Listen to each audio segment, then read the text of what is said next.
لوگوں پر شو کریں گے کہ ہم بھی شاید اس بادشاہی میں شامل ہیں، لیکن وہ اس کا حصہ نہیں ہوں گے۔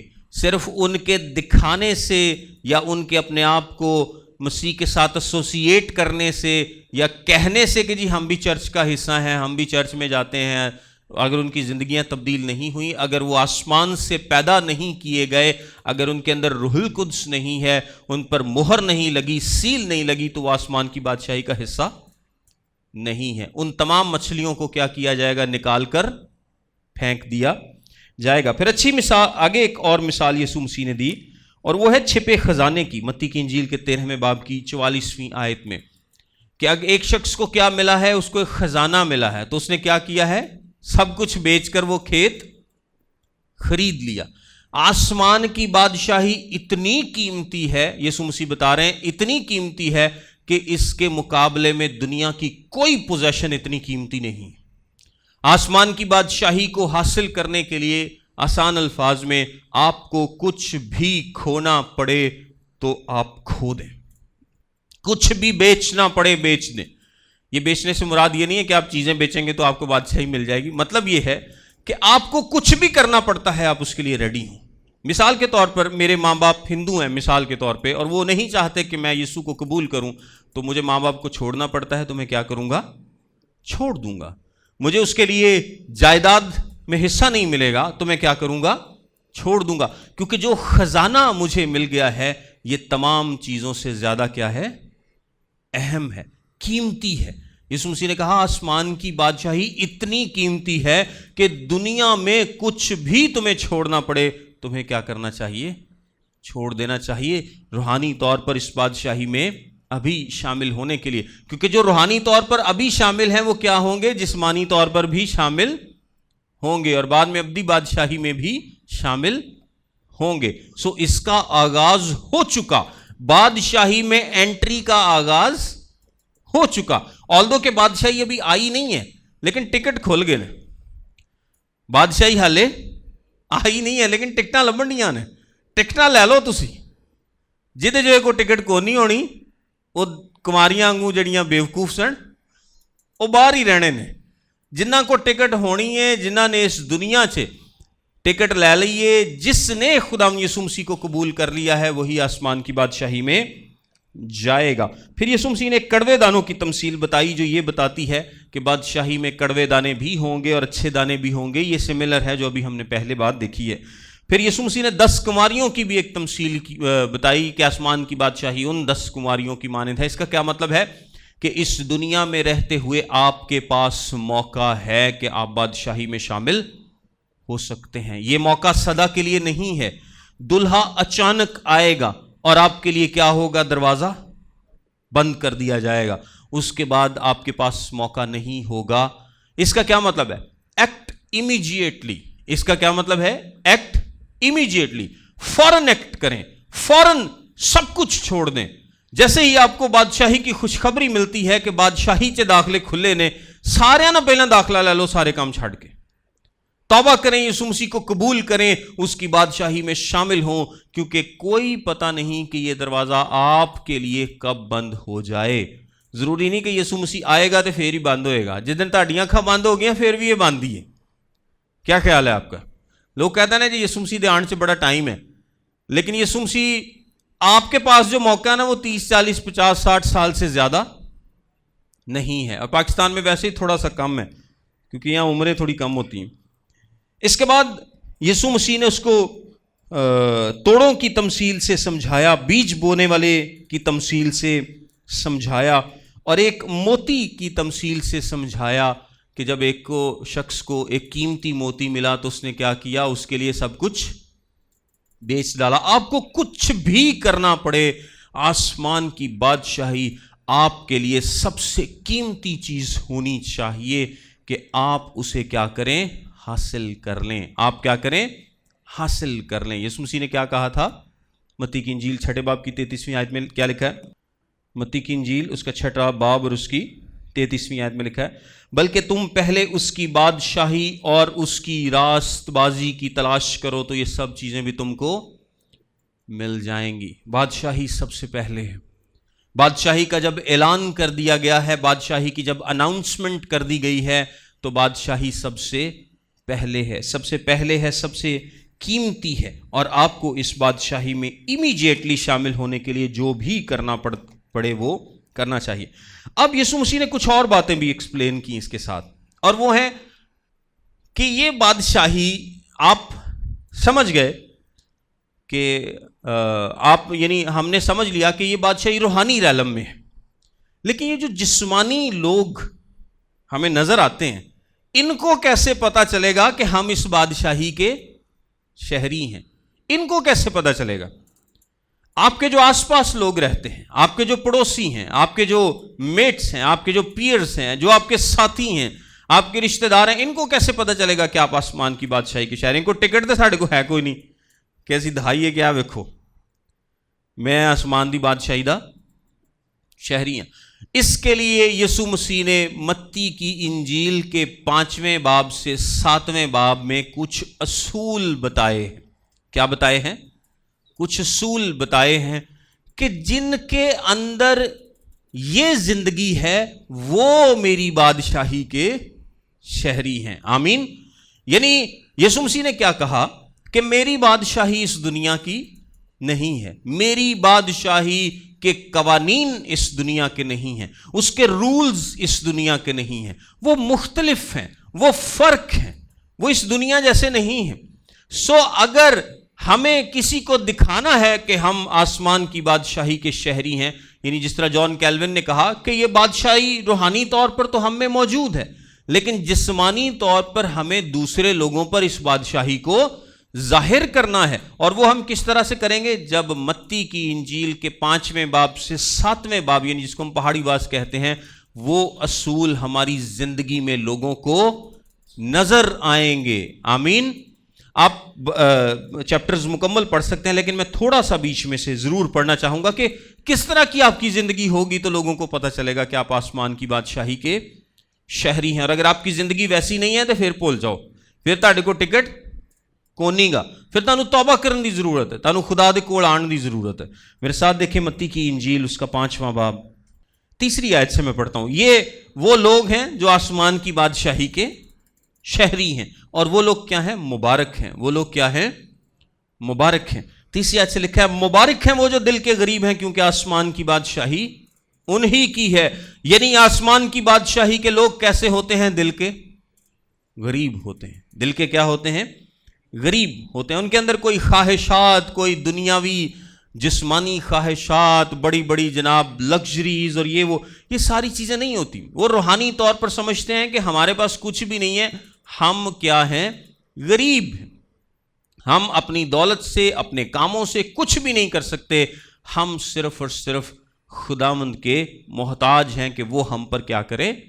فضل کرے۔ میں کمبخت ہوں، نکما ہوں، ننگا ہوں، خوار ہوں، میں کچھ بھی نہیں ہوں، میں خداوند کے فضل کا کیا ہوں؟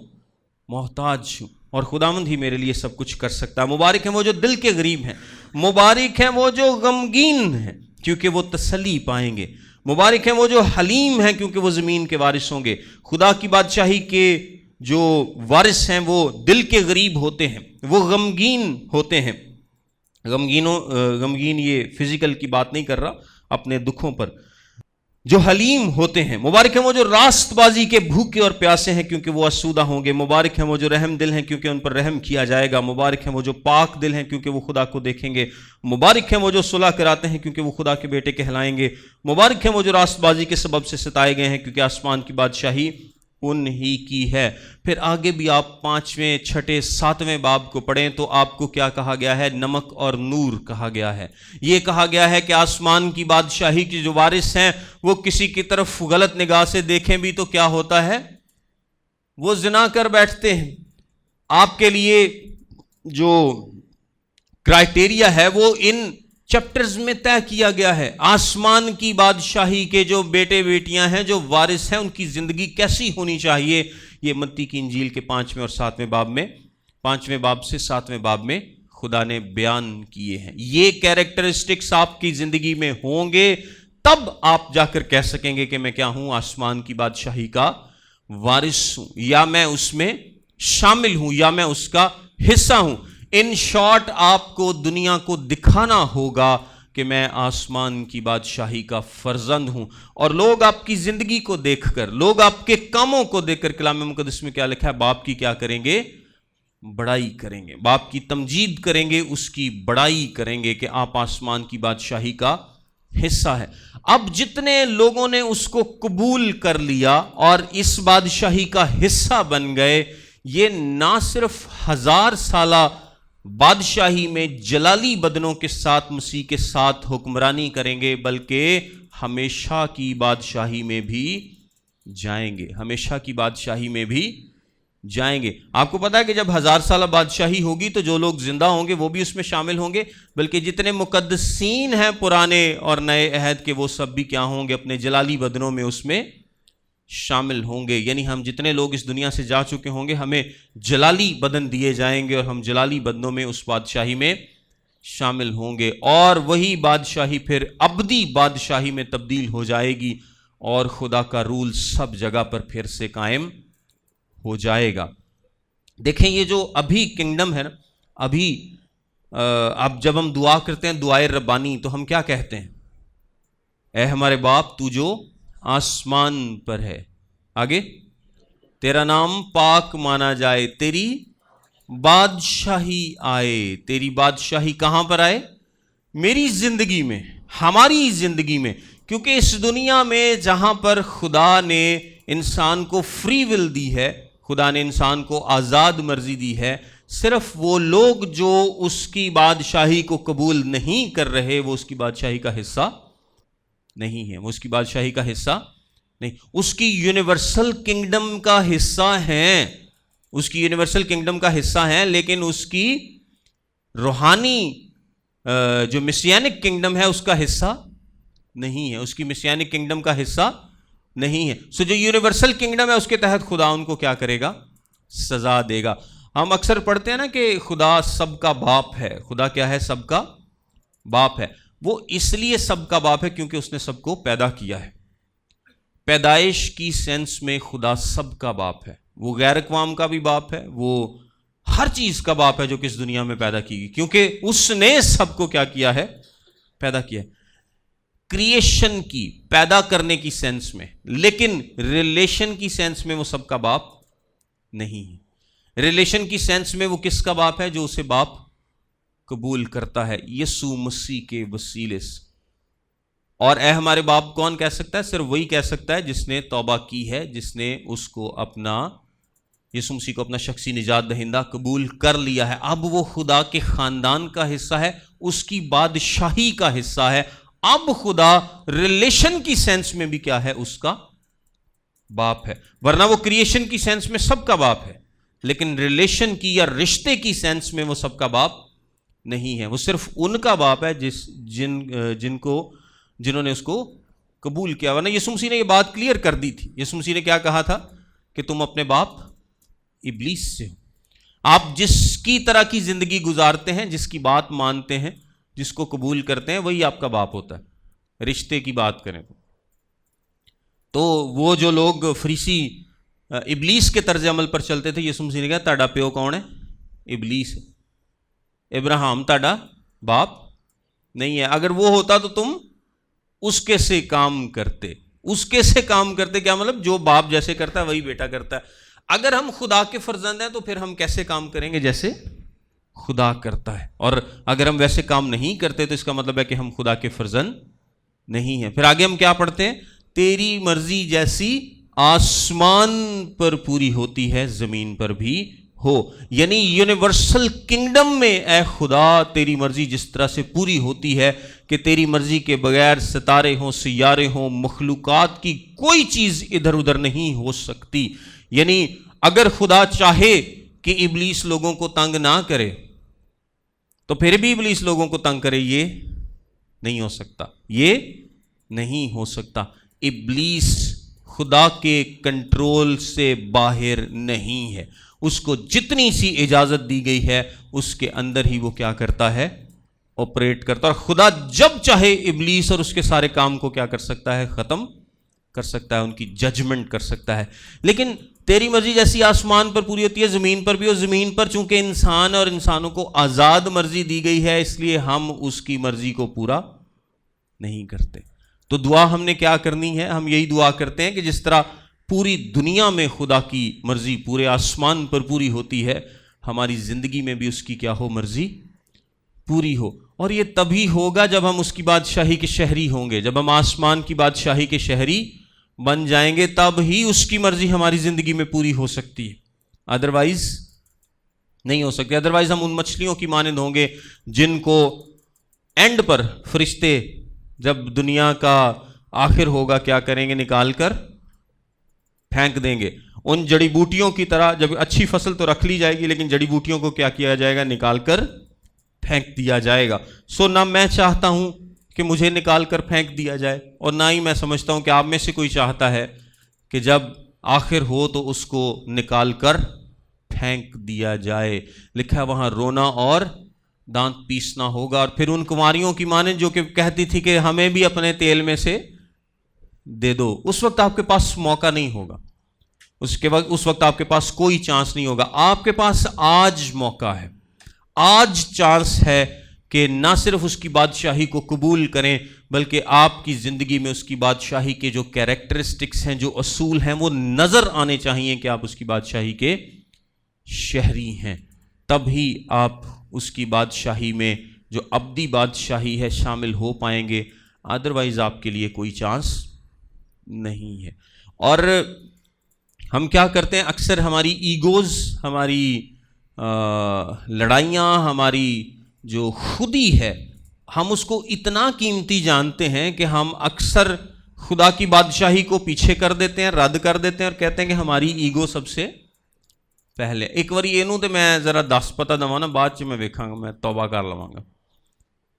یعنی آپ کیا کر رہے ہیں؟ آپ اپنی ایگوز کو آگے کر رہے ہیں، اپنی لڑائیوں کو، اپنے جھگڑوں کو، اپنی باتوں کو، اور خدا کے کلام کو پیچھے کریں۔ یہ آسمان کی بادشاہی کے جو شہری ہیں ان کی زندگی کے اصول ایسے نہیں ہوتے۔